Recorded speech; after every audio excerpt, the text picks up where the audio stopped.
geçmeli dünyadır.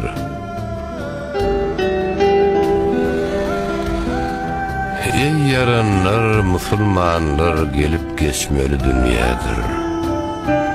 Gurbi yeten koç yiğitler döküp saçmalı dünyadır. Hiç kim bunu tutmaz vurun, tağlıkta döküp saçbarın, munça yığınap nätti karun taşlap kaçmalı dünyadır. Bu dünyanın gamını yirsen, adam oğlu bil ölüyürsen, perdi şöğü katı deyirsen yerini kusmalı dünyadır. Zulüm yagar başlarına, avu katar açlarına, munna eden işlerine kasap geçmeli dünyadır.